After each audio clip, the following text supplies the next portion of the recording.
The world of Stray can be easily misconstrued as desolate. As we make our way through the dead city and see the garbage piled in the streets and the robots huddled in blankets, it's easy to feel a sense of hopelessness, of knowing that the world ended and humanity's faded away, leaving behind its clutter and filth. These robots, the companions, are living their day-to-day lives copying what they remember to be the actions of humans they once knew, with seemingly no direction.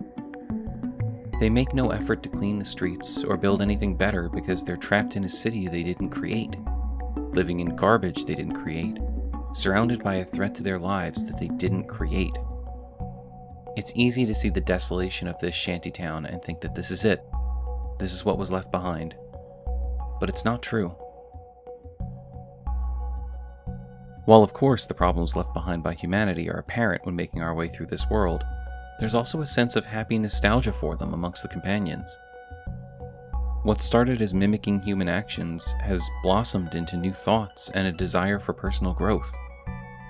The world isn't dead, it's just changed, and Stray wants us to recognize that even amongst the threat of the Zerks and the squalid conditions of the cities cut off from the sky, something of humanity remains in the technology that was left behind. Something good. There are little moments through the game that show us how the companions are more than simple robots. Grandma knits sweaters for other companions that presumably have no sense of hot or cold, and she does it simply because she enjoys the act of creating them, while the robots around her enjoy wearing the clothes despite them having no practical use. Morusk sits alone, trying to strum their guitar, yearning for the ability to play music, and through our help is able to find the sounds they were looking for. Each of these pieces are written by various companions and programs, showing us that music itself is alive and well in this world. It may be more rare, but it isn't gone, and that's an incredibly important distinction to make. We start our journey seeking out Momo, a companion who wants nothing more than to see the world above, believing it's out there somewhere. And though he's in a dark place when we meet, our help encourages him to find hope in his mission. Hope is alive and well because these companions have developed something inside of them, something akin to humanity. It pushes some of them to want more, to strive for a new life, to chase their dreams of finding the outside world despite the risk of losing their lives. While the world around them may not be thriving, they hold on to the hope that somewhere out there lies something better, and they want to find that truth. One of these companions, and a member of the group known as the Outsiders that Momo was a part of, Doc, tries to develop a way to safely travel through this land. A way to kill the Zerks so they don't eat away at what forms of life still remain. He leaves behind a son, Seamus, who's bitter over the loss of his father, and when we finally reunite the two, they embrace, just so relieved to be together again. This isn't robots mimicking the emotions of humanity.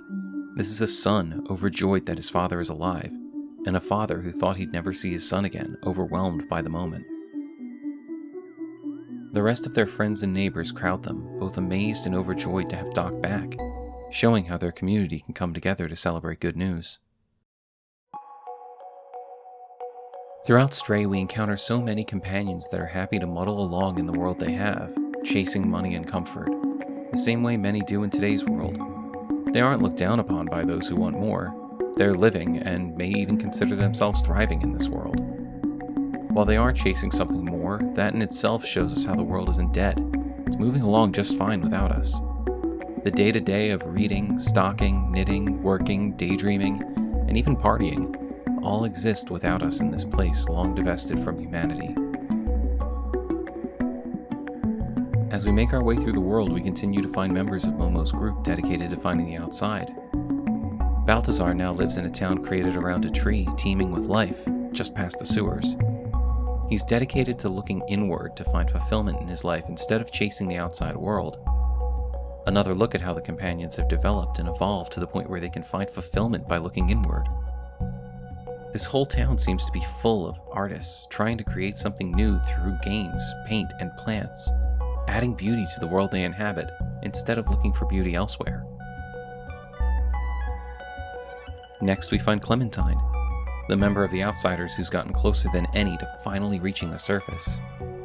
She lives in a city under a police state, where the leftover security protocols of humanity continue to try and keep anyone from reaching the surface, even though the plague that wiped them out is long gone. By working with Clem, we find a way to reach the outside world, and while trying to escape, we see another of humanity's best impulses come from a companion: sacrifice for the sake of others. Clementine knows we're trying to reunite with our family, and so she decides to ensure our escape to the surface. In her words, "We too are a member of the Outsiders, and all that matters is one of us reaching the surface." The last time we see her, she's securing our escape by leading the police in the other direction. The next piece of the world we get to explore is jarring. It's the most modern space we encounter in the game. It's pristine, white walls all around, no clutter or dirt. It's a hermetically sealed space, not unlike something we can imagine seeing today. And it's the most lifeless space we encounter. The companions here are robots. They've not evolved in any way to take on human traits or emotions.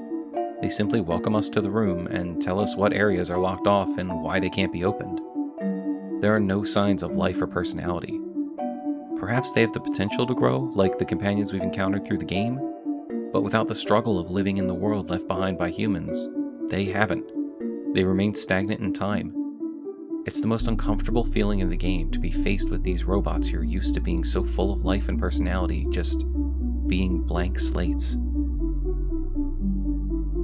In the end, we find our way back to the world we came from, and in doing so, allow the companions we've met through our journey the opportunity to explore the world outside of their cities. The world is teeming with life. It's moved on from humanity, and organic life thrives without us. There's hope for what comes next, but I'd argue that the hope doesn't come from the possibility of exploring a world without humanity. The hope comes from seeing what we left behind in the companions, seeing how they grew and thrived in these tight, depressing spaces, and imagining what they can do now that there are no limits. Some may choose to stay where they are, happy in the lives they've made for themselves through artistic expression or comfortable routine, and others may choose to travel and see what lies beyond the life they've always known. There's a bright green planet for them to explore, and unlimited potential for what the companions are capable of. In the end, while humanity's gone, its legacy lives on through its creations, and the new life that will now explore the planet, full of hope for what lies ahead.